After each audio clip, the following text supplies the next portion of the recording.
Nós vamos fazer a leitura aqui de um texto, Gênesis capítulo 41, a partir do versículo 33. Qual que é esse contexto aqui, pastor? Eu creio que você já ouviu. Se você não ouviu, você vai conhecer hoje a história de um homem chamado José. José, ao meu ver, ao meu entendimento, a história dele é uma das mais lindas de toda a Bíblia. Quem era José? Deixa eu só colocar você no contexto aqui dessa palavra. José era o segundo filho mais novo de 12 filhos de um homem chamado Jacó. Jacó é aquele mesmo que depois o nome dele se tornou Israel. Jacó é o herdeiro da promessa de Deus, neto de Abraão. A Bíblia fala que José teve um sonho. Eu falei sobre isso na quarta-feira. Deixa eu relembrar você que estava na quarta-feira. E quando José teve esse sonho, ele contou para os seus irmãos. Infelizmente, tem pessoas que elas não suportam nem ouvir o nosso sonho. Tem gente que não suporta nem ouvir você contar o que você está sonhando. E imagina se essa pessoa vê o seu sonho realizado. É por isso, esse aqui não é o tema da mensagem, mas Deus está me pedindo para falar, eu vou falar. É por isso que Deus está tirando algumas pessoas do seu caminho. Deus está tirando algumas pessoas do seu ciclo de amizade. Deus está fazendo que algumas pessoas se afastem de você. Sabe por quê? Porque Deus vai realizar sonhos em breve na sua vida. Elas não estão preparadas para ver o seu sonho, amém? Elas vão ter a notícia, amém? Deixa Deus trabalhar na sua vida. Deixa Deus aproximar quem tem que aproximar, mas tirar quem tem que tirar também. Deus, o que aconteceu com José? A Bíblia vai dizer que quando ele conta o sonho, os irmãos vão vendê-lo como escravo. Depois de tentar matar ele, vendia ele como escravo. Mas na verdade era Deus tirando José de perto daqueles que tinham inveja dele, de perto daqueles que podiam atrapalhar o sonho e o propósito de Deus. José vai chegar no Egito como escravo, ele vai se destacar em tudo que ele vai fazer. Como escravo, ele se torna o melhor escravo na casa de Potifar. Só que ali ele é acusado injustamente. A esposa do senhor dele, de Potifar, ela vai acusá-lo de assédio sexual, e ele vai parar na cadeia. Ele vai parar onde, gente? Lá na cadeia, ele se torna o melhor preso. Você nunca tinha ouvido falar nisso, né? Melhor preso, pastor? Melhor preso. Tão bom preso, tão bom, que ele tinha o acesso às chaves de todos. Ele ajudava a cuidar da cadeia. Ele ajudava a cuidar da prisão. A Bíblia fala que lá na cadeia, quando ele está lá, vem 2 presos novos. Um é um copeiro do rei, outro é o padeiro do rei. E esses 2 têm sonhos. A Bíblia fala que esses homens estão perturbados, e José interpreta os sonhos deles, segundo a palavra de Deus. Exatamente como José falou, aconteceu. O padeiro, ele morreu porque ele tinha cometido um grande erro, mas o copeiro voltou para a presença de Faraó. Passam-se aproximadamente 2 anos, agora é Faraó, o rei do Egito, que tem um sonho. E Faraó, ele vai chamar os magos, os intérpretes, ele vai chamar os feiticeiros, todos os sábios do reino dele, e pede assim: interpreta o meu sonho. Só que ninguém consegue interpretar. Aí o copeiro, que foi colega de prisão de José, ele se lembra de José. E ele fala assim: tem um homem lá na prisão, que quando eu estava lá, ele interpretou meu sonho, e deu tudo exatamente certo como ele falou. Faraó manda chamar José. José interpreta o sonho. O sonho é aquele que fala sobre 7 anos de fartura que virão, mas depois iriam vir outros 7 anos de escassez, de seca, de miséria. Esse é o sonho de Faraó. Só que José não só interpreta o sonho, ele vai dar uma resposta ainda maior para Faraó. Faraó perguntou qual era a interpretação do sonho. José respondeu. José o que, gente?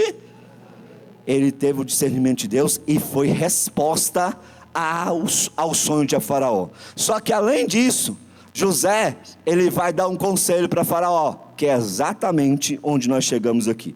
Presta atenção, a Bíblia vai dizer aqui, Gênesis capítulo 41, verso de número 33.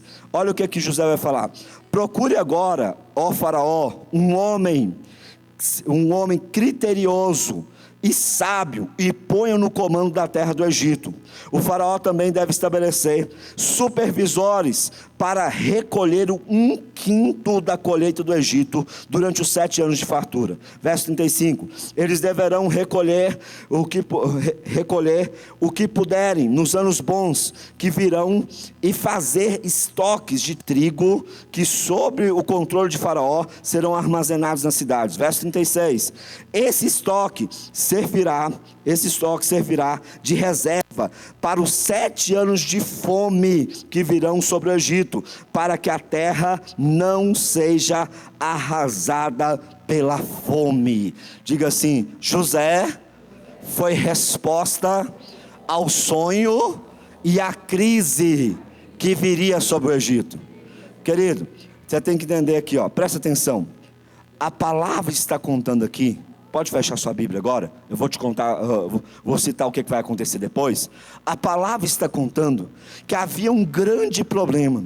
Havia algo muito difícil de ser resolvido. José, ele interpretou o sonho e ele deu o conselho. Qual que é o conselho que nós acabamos de ler? Faraó, nos 7 anos de fartura, coloca uma pessoa ajuizada, coloca uma pessoa criteriosa, coloca uma pessoa organizada, sábia, para coordenar todo o seu reinado. Essa pessoa vai separar a quinta parte, 20% de tudo que for colhido, vai armazenar para que nos tempos de fome haja alimento no Egito. Diga assim: isso é sabedoria. Você quer uma palavra que já sobre a série Prospere? Filho, aprenda a poupar nos tempos de fartura. Aprenda a guardar nos tempos de abundância. Tem gente que quando a abundância vem, a pessoa quer só gastar. Mas não é assim. José deu a dica aqui. Só que não parou aqui. Depois você vai ler o texto só para a gente ganhar tempo. A palavra fala que depois que Faraó ouviu isso, a Bíblia vai dizer que Faraó olhou para José e falou assim: não tem ninguém, não há ninguém em todo o Egito, em toda a terra, mais bem capacitado, mais sábio do que você. Se Deus revelou para você o meu sonho, então é porque você é que deve ser, José, o governador do Egito. E a palavra vai dizer que naquele dia, Faraó, ele tira um anel do dedo dele e coloca no dedo de José e nomeia José como governador de toda a nação do Egito. Num dia José estava na prisão, no outro dia ele estava no governo. Levanta a sua mão, deixa eu profetizar. Querido, Deus pode mudar a sua história de hoje até amanhã. Ei, Deus não depende do tempo, Deus não depende de circunstâncias, Deus não depende do cenário que você está. Ele pode, Ele tem poder para prosperar, para transformar de hoje até amanhã, da noite para o dia. Ele transforma, Ele muda, Ele prospera, Ele escreve uma história linda na sua vida. Quem crê nesse Deus, dá glória a Ele. E assim José prosperou e deixou de ser presidiário para viver o propósito de Deus e se tornar governador. Só que agora preste atenção, porque eu tenho uma pergunta para você. E essa pergunta é o tema da nossa mensagem de hoje, da segunda mensagem da série Prospere. Essa é a segunda mensagem dessa série. A pergunta que é o tema da nossa mensagem, da palavra de Deus hoje, e é para você refletir, é: quem é você? Você é uma pergunta ou você é uma resposta? Eu vou repetir. Eu quero que você reflita sobre essa pergunta. Quem é você? Você é uma pergunta ou você é uma resposta? Pastor, não entendi. Olha para mim, eu vou te explicar. Querido, existem pessoas que são perguntas.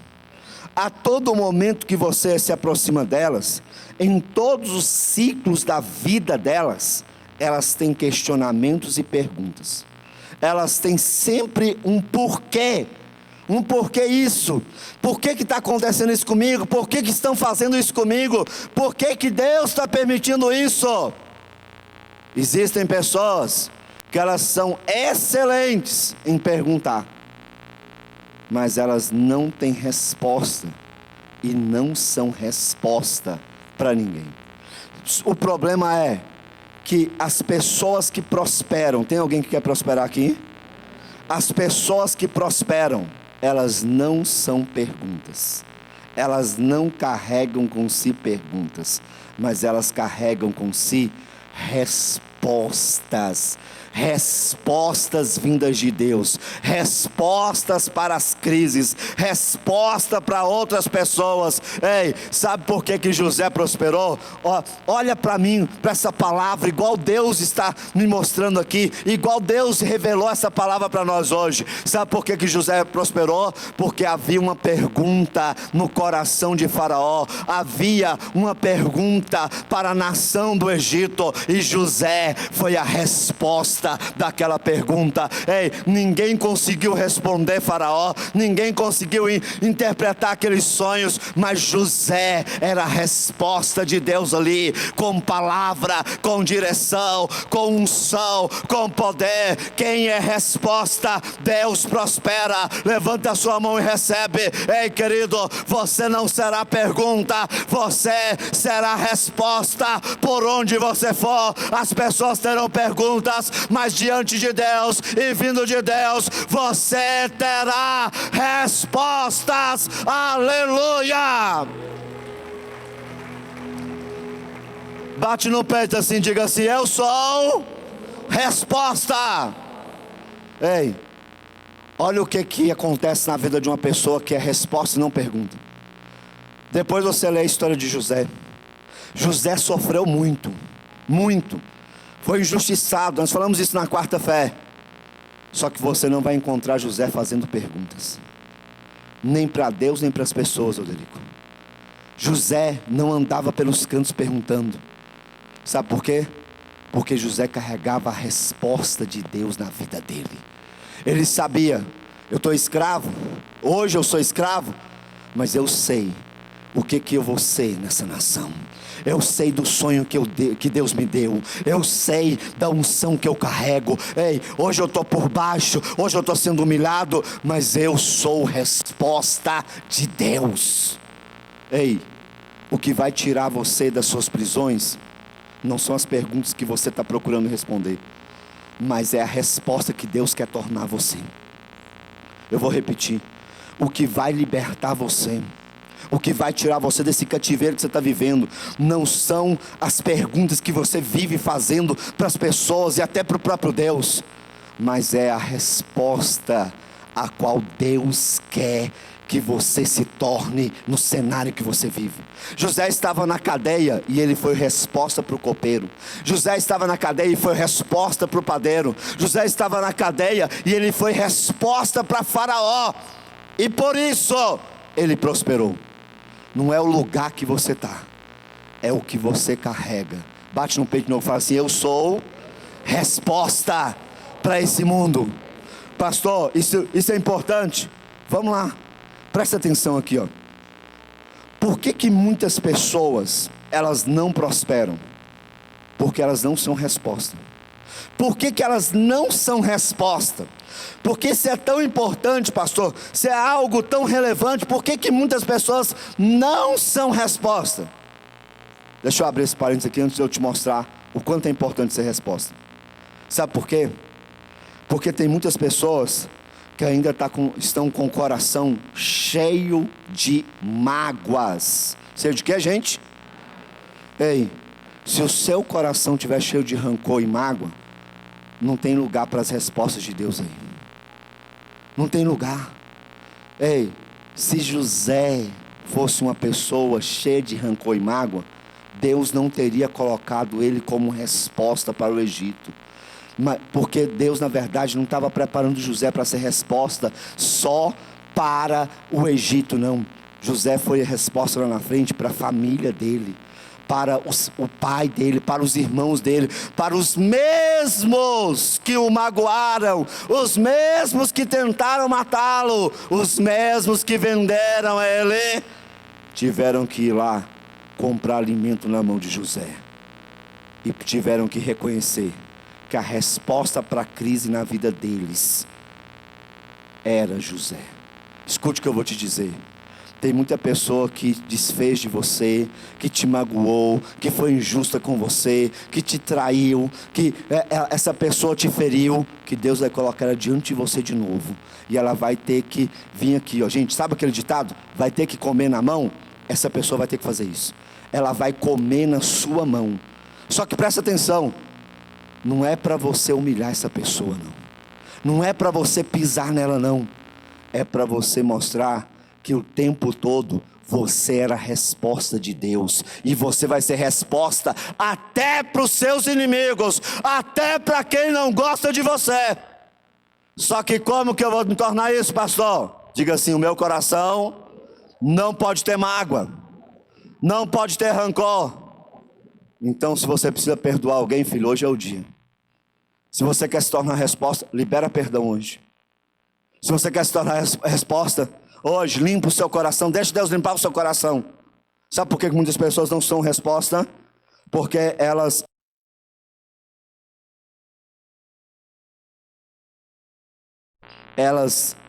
se tornaram vítimas e amaram o estado de vítima. Ei, eu sei que você carrega muitas dores. Eu também carrego muitas dores.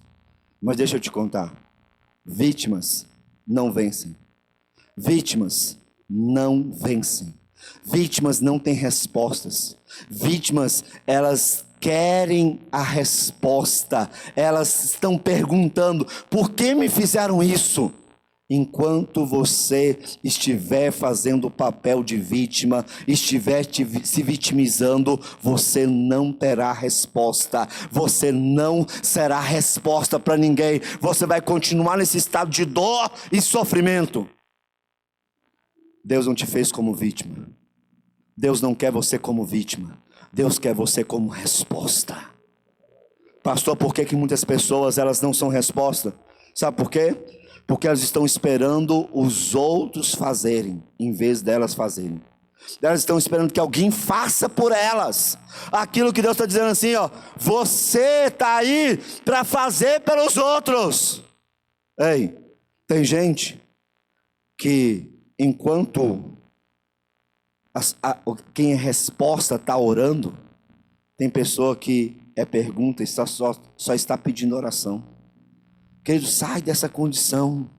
Ao invés de você pedir oração, vem orar com a gente. Vem clamar conosco. Vem para o culto, vem para a quarta fé. Vamos para a oração junto, vamos para o jejum junto. Tem pessoas que, ao invés delas estarem doando, elas estão perguntando: quem que vai me dar? Quem que vai fazer algo por mim? Tem pessoas que, ao invés delas estarem estendendo as mãos para ajudar alguém, querido, José estava na prisão. E ele estava ali pronto para ajudar o rei. Você não entendeu, né? Você não entendeu? Não importa, pastor, mas eu estou mal. Filho, você mal. Você tem muito a oferecer para esse mundo. Você mal, você até caído. Você tem muito para oferecer como resposta para quem está à sua volta. Você pode dizer de novo, você tem certeza disso? Diga assim: eu sou resposta. Pastor, o que acontece com quem é resposta? Quem é resposta, como José foi, essa pessoa é liberta das suas prisões, ela prospera e ela transborda na vida de outras pessoas. Quem é resposta, sabe o que acontece? Essa pessoa, ela vai prosperar ao nível de realizar sonhos que o dinheiro, ele não compra. Olha para mim. Eu tenho falado e repetido, segundo a palavra de Deus, que prospere, esse prospere que nós estamos ensinando, que é da Bíblia, que nós estamos aprofundando, mergulhando na Bíblia, não tem a ver só com dinheiro. Dinheiro é um ingrediente, é um dos ingredientes do prospere. Mas, querido, presta atenção no que eu vou te contar aqui. A Bíblia vai contar, olha como que é uma pessoa que é resposta, o que acontece na vida dela. A Bíblia vai contar, lá no livro dos Reis, no segundo livro dos Reis, capítulo 4, a história de um casal, uma mulher, a mulher aqui ela é protagonista, viu? Não é Deus de agora que as mulheres estão sendo protagonistas não, tá? Já nos tempos bíblicos, as mulheres já estavam deixando os homens para trás, gente, viu? Você marido, você filho, você esposo, você namorado, você marra essa calça mais em cima, porque senão sua mulher deixa você para trás, ou então ela vai sair te arrastando. Mas, ó, esposa, sejam sábios, pelo menos rasta esse homem, viu, ó, que você for, tá? Essa mulher aqui, ela tinha uma visão além do marido dela. Por quê? Porque todos os dias o profeta, ou de tempo em tempo, o profeta Eliseu, quem, gente? O profeta Eliseu, sucessor de Elias, ele passava em frente à casa daquela mulher. Ele saía para suas viagens missionárias e ele passava lá, de tempos em tempos. Não sei se era uma vez na semana, se era uma vez no mês. E ela observou o profeta passando. E ela foi e conversou com o marido dela. Sabedoria, gente, ó. Você tem, esposo, finge que é o marido que toma as decisões.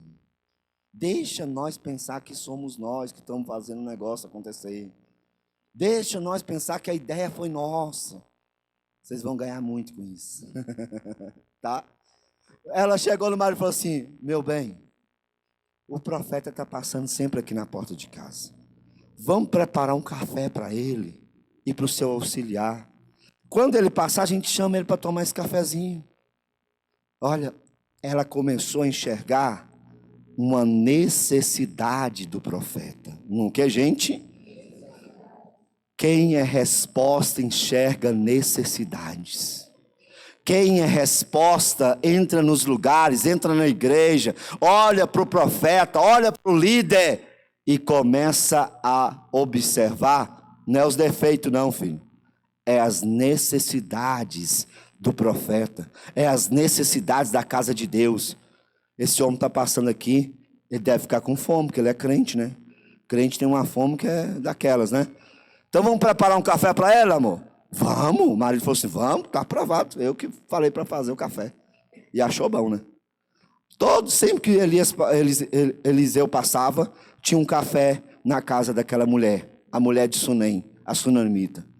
Só que aí um dia, Deus abriu ainda mais o olhar dela. Ela falou assim: gente, as viagens são muito longas. Tem vezes que eu percebo que o profeta e o auxiliar dele passam aqui, eles estão precisando de um banho, eles estão precisando dar uma esticada, uma descansada.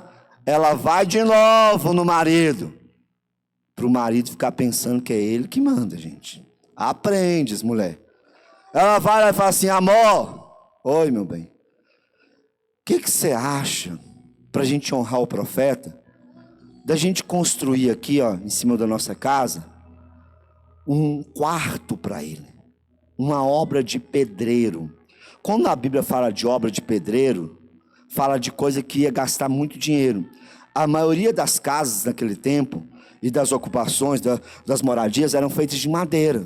Essa obra era de pedreiro, ia gastar dinheiro. Quem já construiu sabe, né? E o marido: não, nossa, que ideia boa. Vou falar que eu tive a ideia. Deixa o crédito comigo aí. Vamos fazer, amor, vamos construir um quarto para ele. A mulher constrói o quarto, coloca uma cama, uma mesa e um candeeiro. Quando o profeta passa de novo na porta da casa dela, ela chama o profeta: profeta, eu e meu esposo estamos te esperando aqui. O profeta pensou: vai ser mais um café, um almoço, né? Pão de queijo, cafezinho fresquinho. Só que ela chega lá e fala assim: profeta, eu e meu esposo, nós preparamos aqui um quarto para você dormir, uma cama, uma mesa para você estudar a palavra, um lugar para você descansar. Ela foi resposta para uma necessidade do profeta. Querido, nós temos que começar a olhar para os nossos ambientes e ver as necessidades e buscar ser resposta daquilo. Só que eu te disse, quem é resposta prospera e realiza sonhos que o dinheiro não compra. O profeta ficou tão constrangido, tão impactado. Eliseu falou assim com o auxiliar dele: o que essa mulher precisa? Qual que é o sonho da vida dela? O auxiliar foi e investigou. Profeta, o marido dela já é idoso, ela também, e eles não têm nenhum filho. O sonho dela é ter um filho. O profeta fala assim: chama ela. Ei, se você começar a abrir os seus olhos para ver as necessidades do reino, dos seus líderes, da sua igreja, do seu pastor, Deus vai chamar você. Deus vai chamar você. E a palavra que você precisa para prosperar, para realizar os seus sonhos, ela vai ser dada. A Bíblia fala que o profeta chama ela. Ela chega na porta do quarto, está o profeta, está lá o auxiliar dele, e ele fala assim: mulher, você vai ter um filho. Deus vai realizar o seu sonho. A mulher fica tão impactada que ela diz assim: profeta, não brinca com isso não. O profeta fala: não, não é brincadeira não. Você foi resposta na minha vida, e agora Deus vai ser resposta na sua vida. Essa palavra profética é para ser resposta na vida de alguém aqui, querido. Deus vai realizar o seu sonho. Tem coisas que você quer, que você deseja, que não tem dinheiro nenhum que compra, mas se você for resposta, haverá resposta de Deus para o seu sonho. Aleluia. Dá glória a Deus.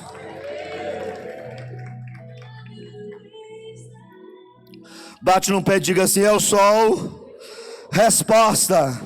Diga: quem é resposta prospera e realiza sonhos que o dinheiro não compra. Tem muita coisa que Deus quer fazer. Pastor, o que acontece quando uma pessoa é resposta? Ela é honrada, ela transborda como José.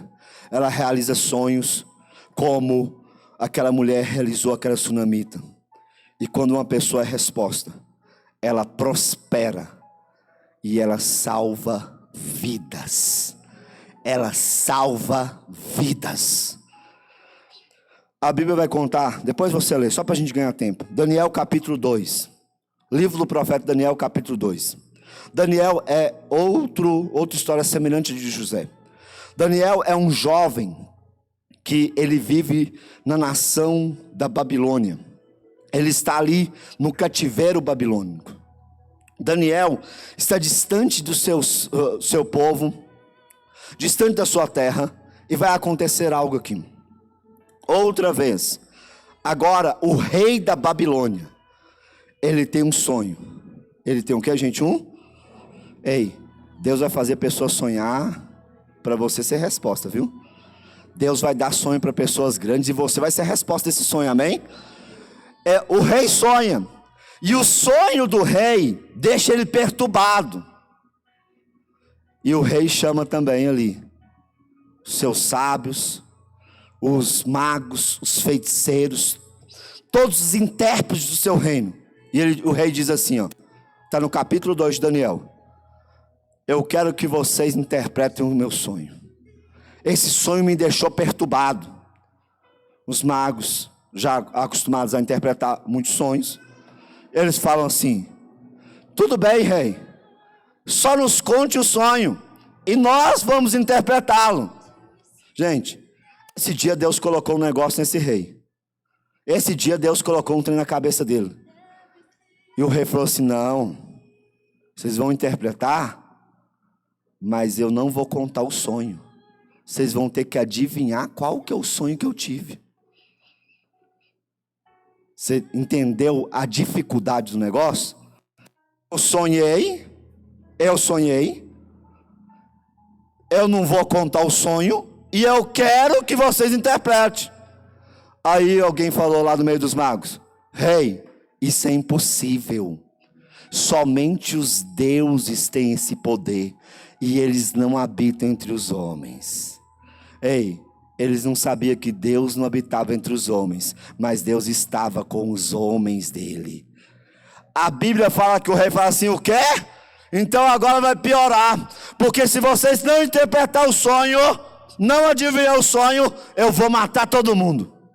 Eu vou matar todos os magos aqui. Querido, aqueles homens seriam mortos. Seriam o que, gente? Aí pensa no desespero. O que a gente faz? E agora? Alguém lembra e fala assim: tem um rapaz aí de Israel chamado Daniel. Qual que é o nome dele? Ele tem o Espírito de Deus. Ele é resposta para essa situação.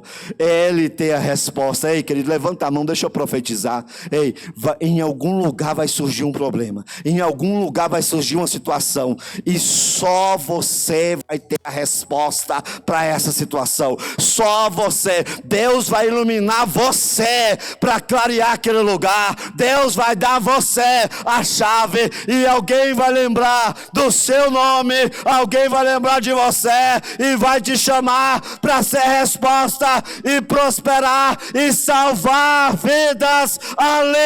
Aleluia. Ei, final da história. Daniel interpreta o sonho e salva aqueles homens. Eles iam morrer, mas como Daniel foi resposta, eles não morreram. Olha para mim. Ei, Deus quer usar você para salvar vidas. Você é a resposta de salvação para pessoas que estão à beira da morte. Pessoas no seu trabalho, pessoas na sua casa, pessoas na rua. Ei, esse mundo precisa de resposta, gente. Sabe o que a palavra fala? Olha essa palavra aqui, ó. Sabe o que a Bíblia fala sobre você? Sobre quem, gente? Diga assim, sobre mim.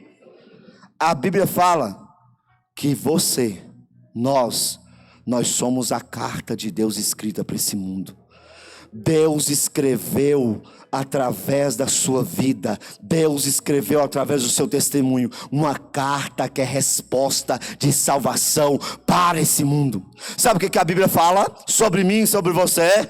Nós somos o sal da terra, nós somos a luz do mundo. Ei, o que vai dar gosto na vida de pessoas que estão lá fora, o que vai iluminar caminhos, o que vai iluminar lares, casamentos, famílias, é você como resposta, é você a luz do mundo, a luz que Deus colocou para iluminar esse cenário que era de trevas.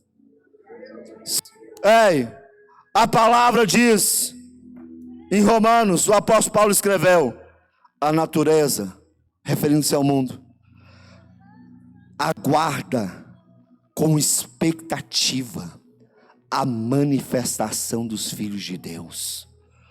Você é filho, você é filha. Tem uma pessoa agora que ela está sofrendo lá fora. Tem uma pessoa na sua família que está escrava das drogas, da depressão, do vício, da tristeza, da amargura, de doenças. E essa pessoa, ela aguarda ansiosamente que um filho de Deus se manifeste como resposta para a vida dela. Bate no pé e diga assim: eu sou resposta de salvação para esse mundo. Diga: por onde eu for, no trabalho, em casa, diga: eu serei resposta. Deus quer fazer isso na sua vida. Só que agora preste atenção. Eu quero terminar essa palavra. E quando eu estava preparando essa palavra, quando Deus estava me entregando ela, quando eu estava estudando essa palavra, o Espírito Santo me revelou isso aqui que eu vou te falar agora. E ele disse assim: tem pessoas que quando você, pastor, ministrar falando que elas são respostas, que nelas está a resposta de Deus, elas vão pensar assim, ó, mas eu estou precisando de uma resposta. Mas eu estou precisando que Deus me responda. Eu estou precisando de alguém. Olha para mim, porque Deus está revelando o pensamento de pessoas aqui. E Ele revelou antes de você chegar no culto, quando eu estava lá em casa. Mas eu preciso de alguém para ser resposta na minha vida. Olha para mim. Presta atenção. O mundo precisa de resposta. Um dia você estava no mundo. Você estava em trevas. Um dia nós estávamos separados de Deus. Sabe qual que era a nossa condição?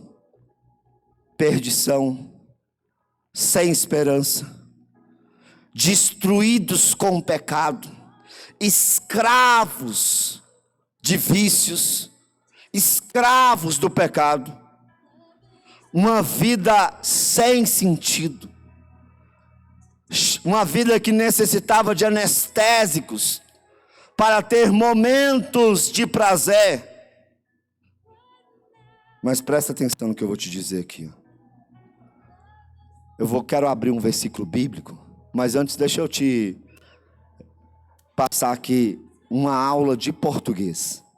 Eu sempre digo que eu não sou muito bom em português, né? Quando eu estudava eu era um bom aluno, só que português era aquela matéria que eu tirava média.